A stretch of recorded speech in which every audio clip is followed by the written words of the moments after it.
Chào mừng quý vị đến với bản tin quốc tế ngày 18 tháng 11 của FBNC với những thông tin nổi bật sau đây. Không quân Đài Loan tuyên bố nằm trong top 15 mạnh nhất thế giới, căn cứ nào cho lời khẳng định chắc chắn này? Mặt khác, bản đồ dưới đáy biển cho thấy tàu ngầm tác chiến ở Đài Loan gần như bất khả thi. Chuyên gia Trung Quốc tuyên bố tàu chiến Canada khiêu khích ở eo biển Đài Loan chỉ là diễn trò. Liên quan đến cuộc so kè ác liệt Mỹ-Trung, tướng hàng đầu Mỹ Milley thừa nhận Trung Quốc phát triển hạt nhân là sự dịch chuyển quyền lực mạnh mẽ nhất. Cùng lúc đó, người quyền lực thứ hai của quân đội Mỹ cũng hé lộ chi tiết mới về tên lửa siêu vượt âm của Trung Quốc. Liệu chúng đã đủ sức đánh phủ đầu Washington? Trên mặt trận ngoại giao, Nhà Trắng khẳng định ông Biden và ông Tập không phải là lão bằng hữu.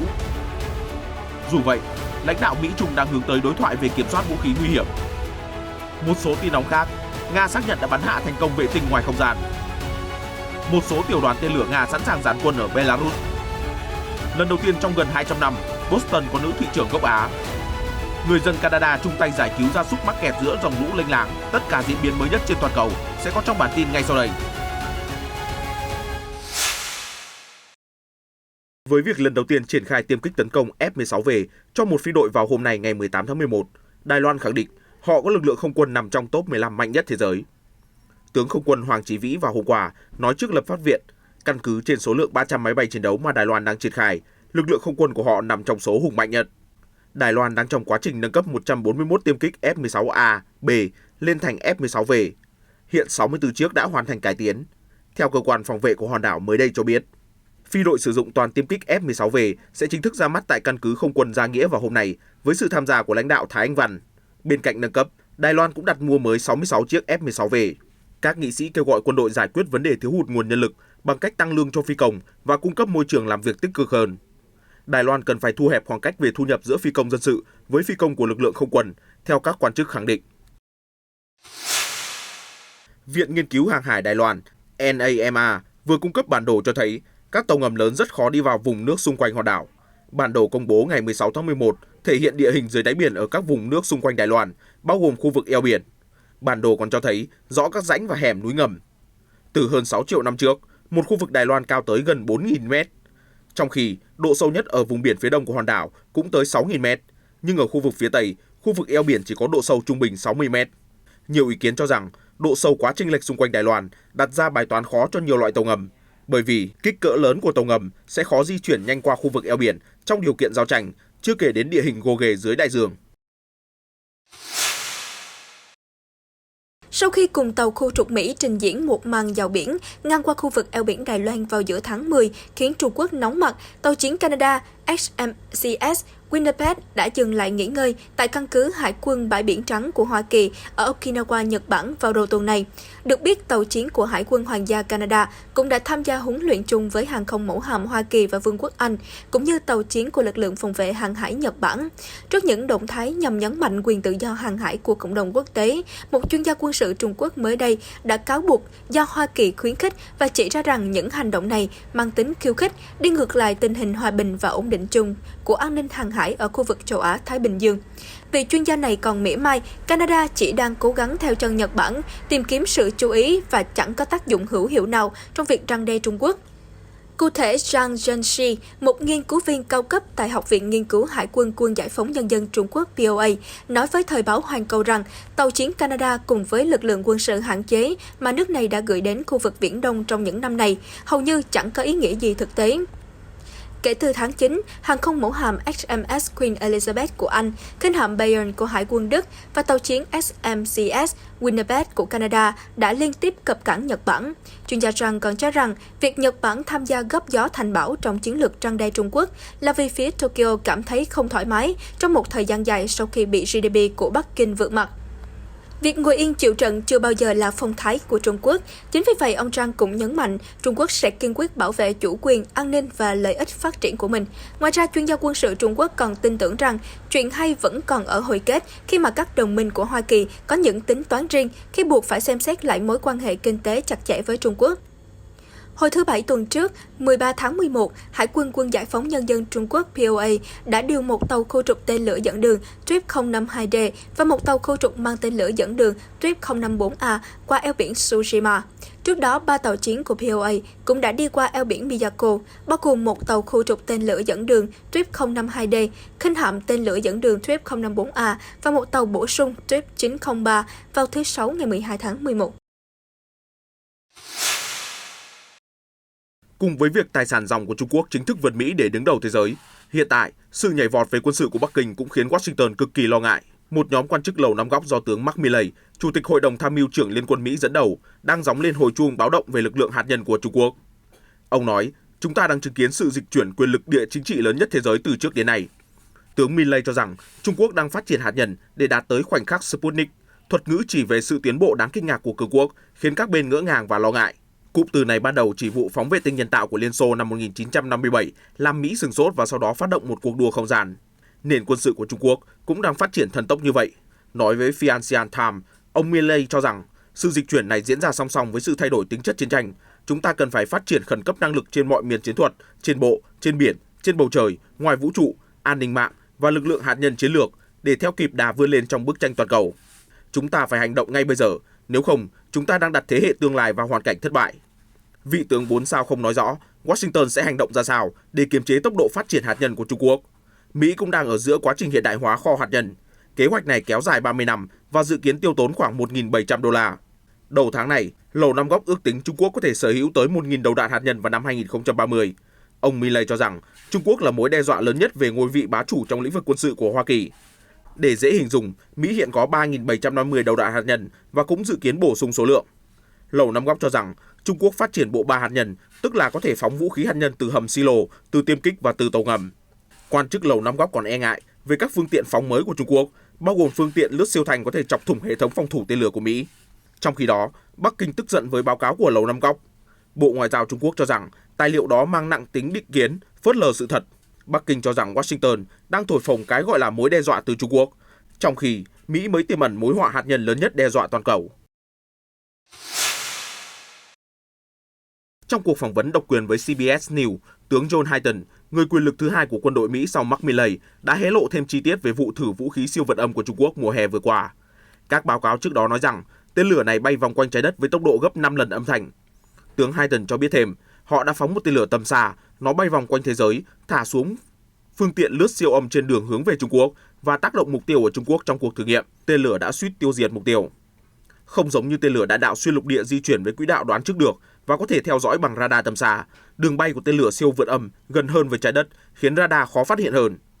Với việc Trung Quốc xây dựng thêm hàng trăm hầm phóng, tướng Hayton tin rằng đến một ngày nào đó, siêu cường châu Á có thể tấn công bất ngờ vào lãnh thổ của Mỹ. Có vẻ như họ đã sẵn sàng để tấn công phủ đầu, đó là những gì tôi thấy về các loại vũ khí này, tướng Hayton nói. Suốt hàng thập kỷ qua, thế cân bằng hạt nhân giữa Mỹ và Nga phụ thuộc vào bên nào có khả năng tấn công thành công trước tiên. Tuy nhiên, nếu Trung Quốc vượt lên dẫn đầu, thì thế cân bằng mỏng manh ấy sẽ sụp đổ hoàn toàn. Dù không có những dấu ấn đột phá, cuộc họp thượng đỉnh Mỹ-Trung vừa qua cũng để lại nhiều chi tiết đáng chú ý. Phần nào xoa dịu căng thẳng giữa hai nền kinh tế lớn nhất thế giới. Đồng thời, thái độ và ngôn ngữ của hai nhà lãnh đạo trong thượng đỉnh cũng là đề tài mổ xẻ của truyền thông. Mở đầu hội nghị, Chủ tịch Tập Cận Bình đã thể hiện thái độ khá ôn hòa khi nói rằng, mặc dù chúng ta không thể gặp mặt trực tiếp, nhưng hình thức này cũng không tệ. Tôi rất vui mừng gặp lại người bạn cũ của mình. Khi đó, ông Biden đã đáp trả cảm ơn. Cánh phóng viên Mỹ đã chú ý chi tiết này và đặt câu hỏi với Nhà Trắng về mối quan hệ bạn cũ giữa ông Biden và ông Tập. Đáp lại, Phó Thư ký Báo chí Nhà Trắng Andrew Bates nói với báo giới, tôi sẽ không phát ngôn suy luận câu nói của ông Tập, nhưng chúng ta đã từng nghe thấy rõ từ Tổng thống Biden rằng ông ấy có quan hệ lâu dài với ông Tập. Họ đã gặp gỡ nhau từ lâu, họ có thể thảo luận thẳng thắn và trực tiếp nhằm gặt hái kết quả, nhưng Tổng thống không bao giờ xem ông Tập là người bạn cũ. Vào hôm thứ Ba ở New Hampshire, ông Biden đánh giá cuộc họp thượng đỉnh diễn ra tốt đẹp và sẽ có nhiều diễn biến tiếp theo. Ông hé lộ, chúng tôi đã thiết lập 4 nhóm và sẽ gửi các quan chức giải quyết hàng loạt vấn đề. Tôi sẽ nói rõ hơn trong khoảng 2 tuần tới. Tổng thống Biden từng đề cập mối quan hệ lâu dài với ông Tập khi cả hai là cấp phó trong bộ máy lãnh đạo. Tuy nhiên vào tháng 6, ông Biden tuyên bố không phải là bạn cũ của Chủ tịch Trung Quốc, mối quan hệ chỉ đơn thuần vì công việc. Mặt khác, vấn đề Đài Loan đã đốt nóng hội nghị thượng đỉnh vừa qua. Ông Biden có nhiều phát biểu gây tranh cãi về câu chuyện này. Khi được yêu cầu làm rõ, Tổng thống vào hôm 16 tháng 11 ở New Hampshire cho biết rằng, chúng tôi đã nói rất rõ, chúng tôi sẽ ủng hộ thông qua đạo luật Đài Loan. Chính là như vậy, họ độc lập, họ sẽ tự mình đưa ra các quyết định. Nhà Trắng đã nhiều lần chữa cháy cho những phát ngôn gây tranh cãi của Tổng thống, thể hiện rằng Mỹ vẫn chưa từ bỏ chính sách mơ hồ chiến lược, tức là bỏ ngỏ khả năng can thiệp vào cuộc chiến ở eo biển một khi Trung Quốc tấn công sáp nhập Đài Loan. Theo Cố vấn An ninh Quốc gia Mỹ Jake Sullivan hôm thứ Ba cho biết, hai nhà lãnh đạo Mỹ-Trung đã đồng ý có thể thảo luận về hiệp ước kiểm soát vũ khí.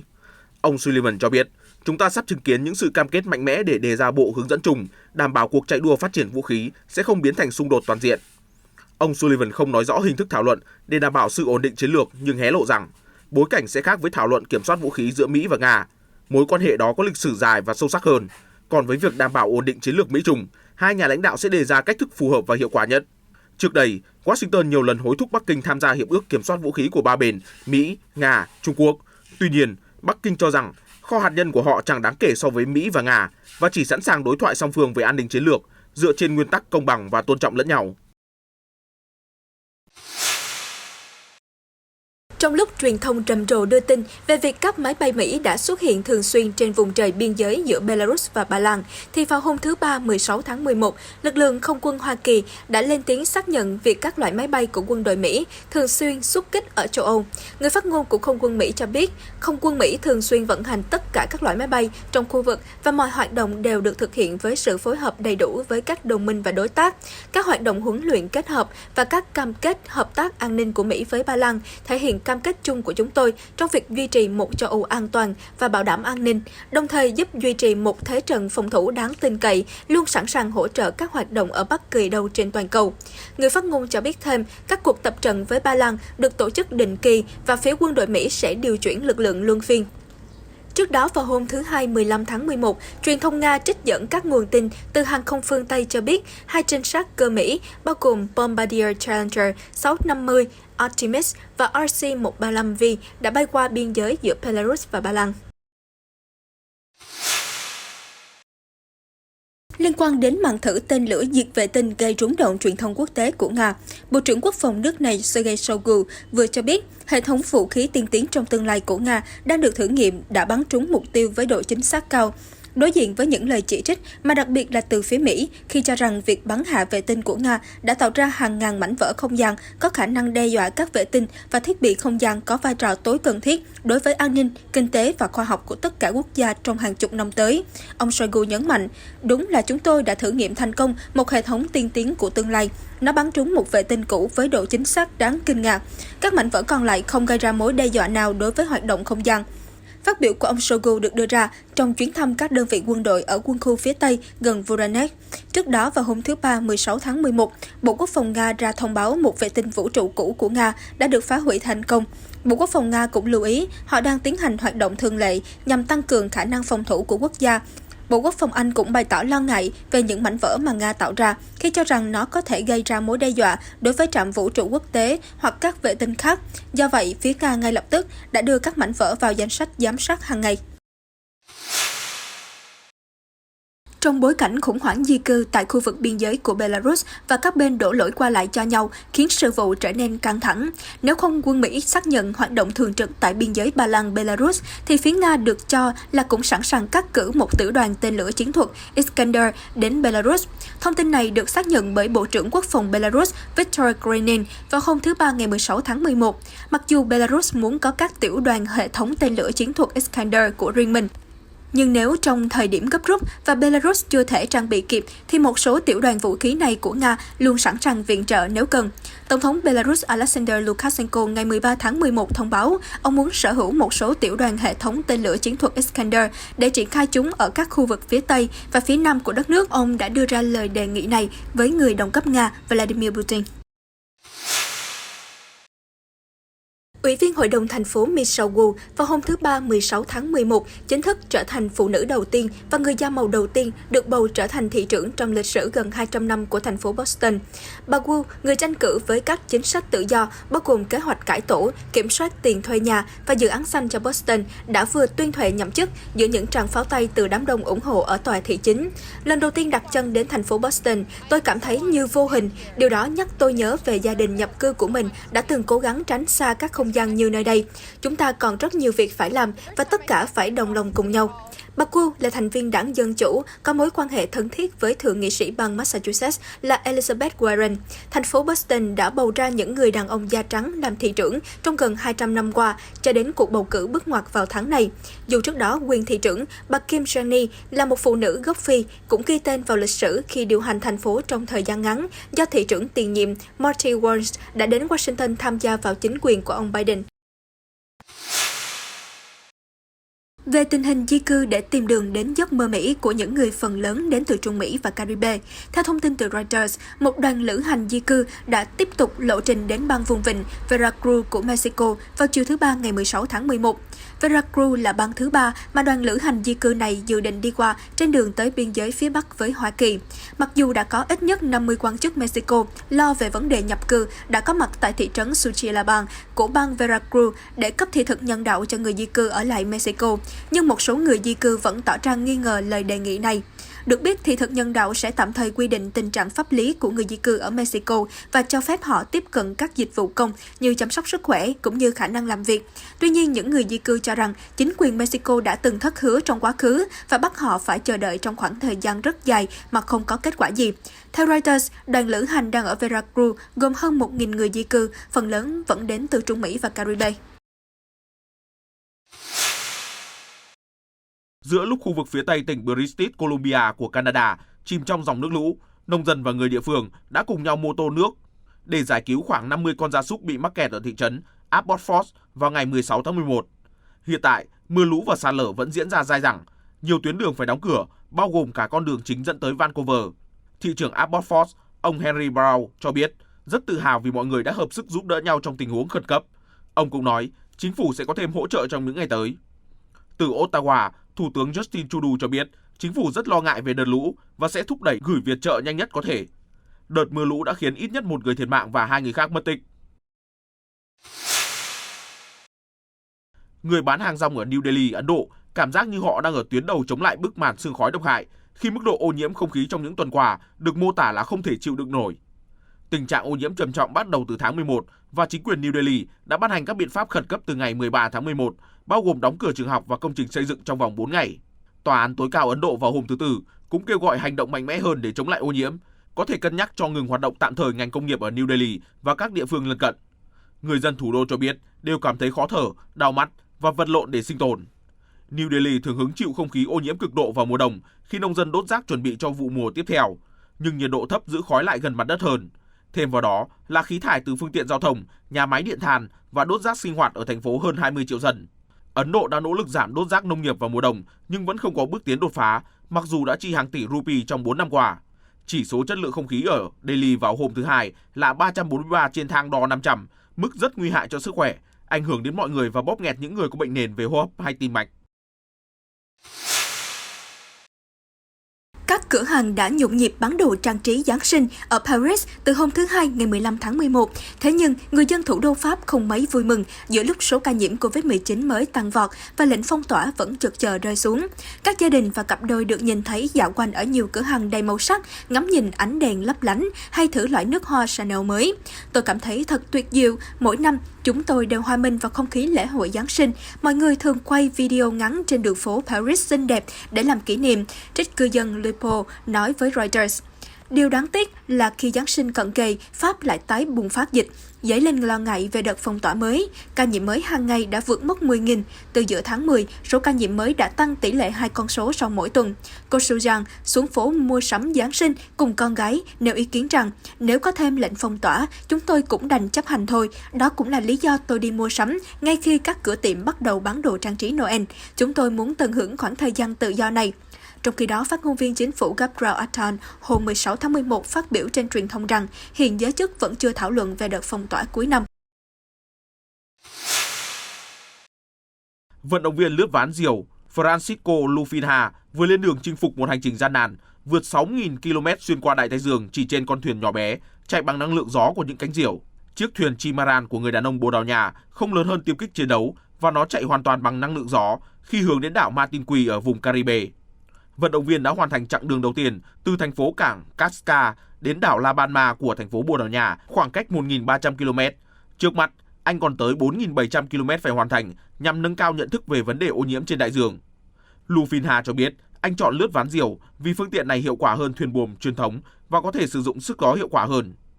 Trong chặng đầu hành trình, Lufinha đạt được tốc độ lớn nhất hơn 31 km/h, lênh đênh 5 ngày trên con thuyền dài 7,2 mét.